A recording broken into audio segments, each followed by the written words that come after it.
Hello students, today we are going to start with the next chapter of geography, that is natural vegetation and wildlife. So before we discuss about the chapter, you should know the meaning of natural vegetation. So natural vegetation refers to a plant community which has grown naturally without any human interference, and it has been left undisturbed by humans for a long time.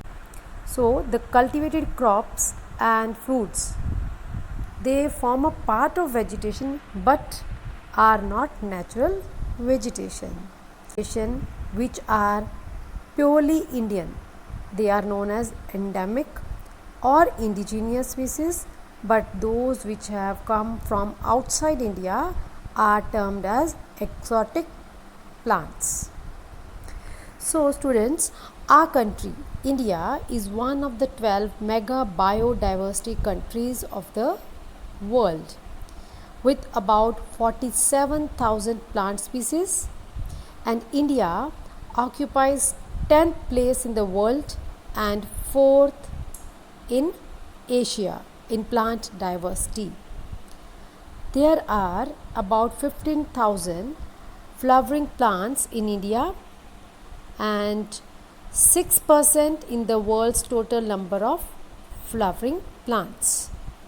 India has approximately 90,000 species of animals as well as rich variety of fish. Now students, you might have heard this term many times, flora and fauna. So the term flora is used to denote plants of a particular region or a period. And what is fauna? The species of animals is referred to as fauna. So this huge diversity in flora and fauna kingdom is due to the following factors. So which are the factors? Relief. Under relief, we'll discuss about land and soil. So land, it affects the natural vegetation directly or indirectly. The nature of land influences the type of vegetation. The fertile level is generally devoted to agriculture. Rough terrains are the areas where grassland and woodlands develop and give shelter to a variety of wildlife. Soil. The soil also vary from one place to another. Different types of soils provide base for different types of vegetation.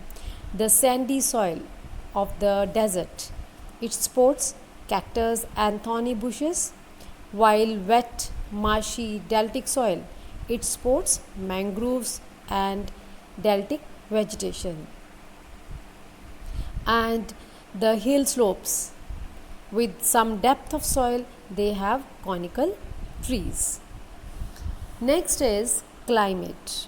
Under climate, there are three different elements which influence the climate: temperature, photoperiod and precipitation. Temperature. The character and extent of vegetation are mainly determined by temperature along with humidity in the air.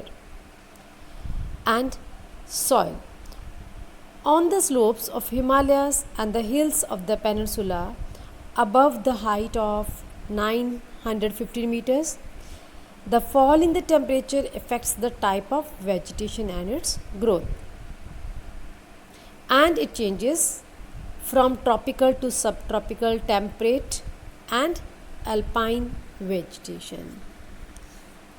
Next we'll discuss about photoperiod. Photoperiod, that is sunlight.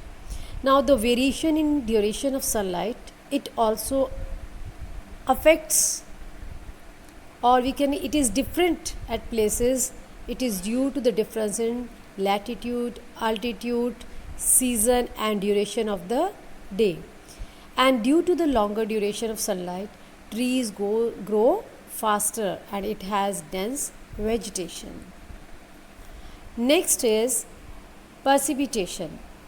In India, almost the entire rainfall it is brought in the advancing southwest monsoons, and areas of heavy rainfall have more dense vegetation as compared to the areas of less rainfall.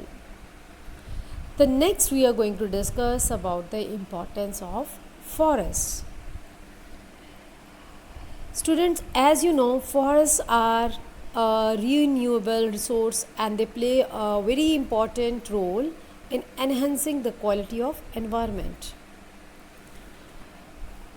They modify local climate, control soil erosion, regulate stream flow, support a variety of industries, provide livelihood for many communities, and these forests also offer a scenic view for recreation. They control wind force and temperature and also causes a rainfall. It also provides humus to the soil and shelter to the wildlife. But India's natural vegetation has undergone many changes. Now, what are the factors responsible for that? They are growing demand for cultivated land, development of industries, urbanization, and overgrazing. The vegetation cover of India in many parts is no more natural except in some regions like Himalayas, the hilly region of Central India, and Marusthali. The vegetation of most of the areas have been modified at present to fulfill the needs of the growing population. Now let us see how ecosystem affects the flora and fauna. So what is ecosystem? All the plants and animals in an area are interdependent and interrelated to each other in their physical environment, forming an ecosystem. Human beings are also an integral part of the ecosystem. They utilize the vegetation and wildlife. But the greed of human beings leads to the overutilization of these resources. They cut the trees and kill the animals, creating ecological imbalance. So, as a result, some of the plants and animals have reached the verge of extinction. Next, let us understand the term biomes. What are biomes? Biomes are a large ecosystem on land having distinct types of vegetation and animal life.